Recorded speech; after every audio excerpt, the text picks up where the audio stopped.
singing Christmas songs all afternoon. I thought, it's about time now that I actually played some Christmas music. I have been wanting to do it for a couple of weeks, but I thought, no, I have to wait until December's here. And I'm joined in the studio now by local DJ Neil Cowie. And Neil, we were just talking there, weren't we, about how there's no real decent Christmas music since the 80s. There's not, is there? No. We were just saying there that, yeah, since about, I think, maybe the very late 1980s, that's where all the classics went up to. And then after that, there's been nothing. There's been Christmas songs released, but not one of them really has been anything like you would have from the 40s, 50s, 60s, 70s, 80s. There was a real glut of songs then, and now they're just not there anymore, are they? People release them, but they're not any good. I think the only one maybe, and I'm going to play it later, I think, was Mariah Carey. Well, Yes. I think Mariah Carey's probably the only one since the 80s which we can honestly say is a Christmas classic. And the Pogues. Yes. Well, we'd have to check the year on that. Yeah, are they? And are I they think I'd have to 80s? check Mariah Carey as well, because I'm wondering when that came out. Well, I'll find out for you and let you know by the end of the show. Shall we Google it? Yes. Okay, so you're here tonight to obviously showcase your DJing skills across the island. But you've actually been a DJ for some time, and we're talking about the 80s, probably way back in the 80s? Well, Just? yes. I think the first time I actually got to play in a nightclub, I was 15, and that was at the Palace Lido. So I started big, which was at the time Europe's biggest nightclub, and we had it in the Isle of Man, regularly getting about 2,000-3,000 people a night through the door. And thankfully, I had a little, I suppose you'd call it a Saturday job, slightly different to my friends' Saturday jobs at school because they were working in shops and I was working in a nightclub. But yeah, I went in as a helper-outer. I used to help mic up the bands and help out with the sound and lights because my older brother Colin and another guy, Jimmy Hughes, or Jimmy Sound as he's known, they were the light and sound techs for the place. And as every good older brother does, he likes to help his little brother out. So yeah, they gave me a job in there, and used to spend summer holidays and Saturdays and Sundays doing that. So I got a taste for it, and I used to start the night off, maybe 8 o'clock, 9 o'clock at night, play a couple of tunes, and there was a lot of stop-start DJing then, I suppose. They had the technology, Technics 1210s, and a Formula Sound mixer, so all the stuff was in place. But the DJs, which you would have the originals like Stu Lowe and Chris Shaw, Heath Craig, those sort of guys, they were the main turn. So I was their warm-up, and I was taking full advantage of the 1210s with my minor collection of Italian dance music at the time. So yeah, I loved it.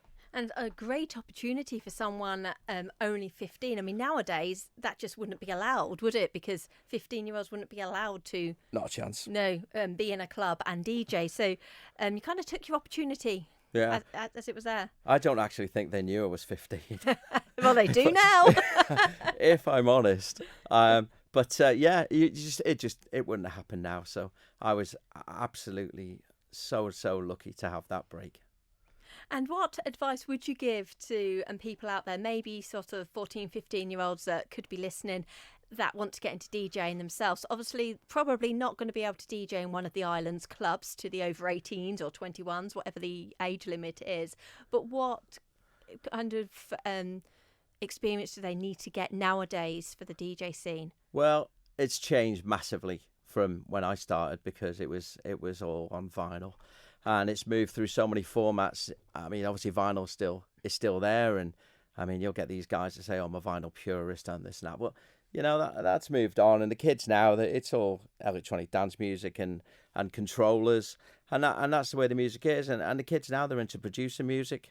So if I was my 15-year-old self now, I would be massively into trying to remix, produce tunes, get that kind of thing together. YouTube is a massive thing. You would put yourself out. You wouldn't think about the Isle of Man as a whole. You would try and produce your music and get it out there and get an audience online. So you think more worldwide rather than local? Hugely, yeah. You would. I mean, nightclubs are nightclubs, and they're not a dying trade in the Isle of Man. There's some absolutely brilliant nightclubs in the Isle of Man. 1886 is a phenomenal place. But it's there's only so many jobs to go around, and unless you know somebody or you can break into that market, you're going to find it very, very difficult to get your music out there on a regular basis. So I'd be going out to the world.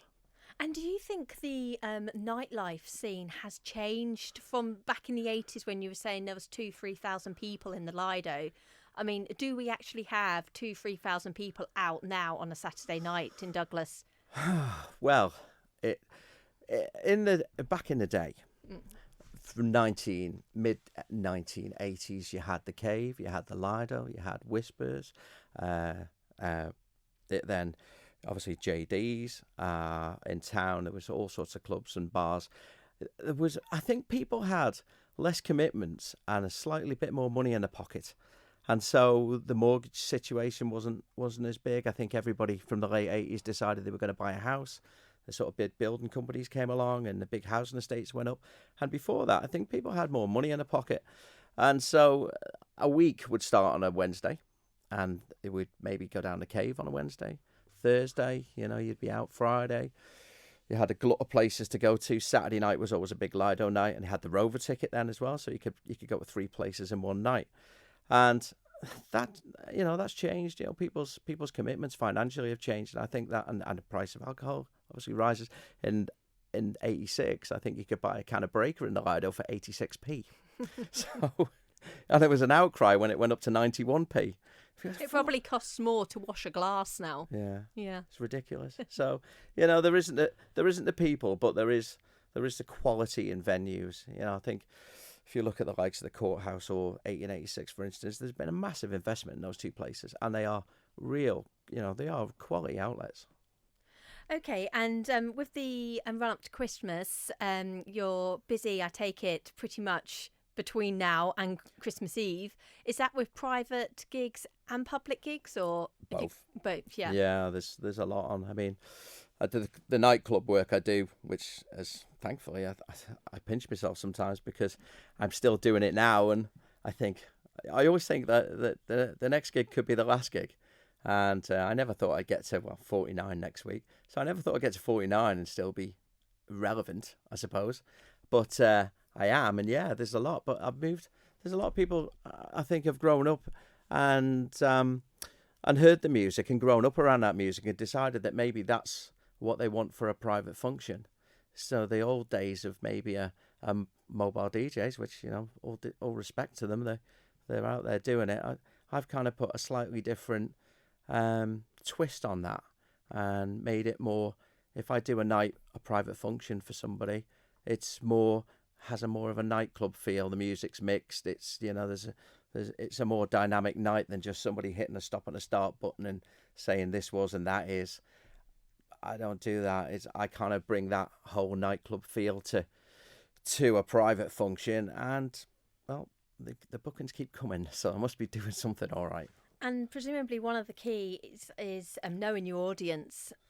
So not necessarily playing what you want, just knowing the audience that you're playing to and what they want.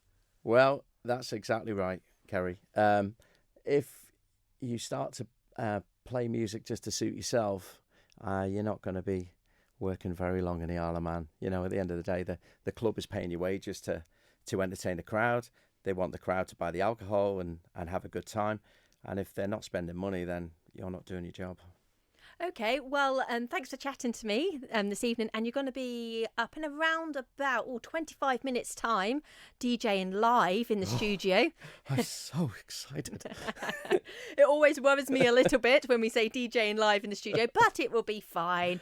And hopefully, I'm going to be Facebook Live in that as well. So anybody listening online, or if you're listening now and you want to watch what's going on, head over to Facebook in around about 25 minutes' time, and we'll be Facebooking live the DJ set this evening.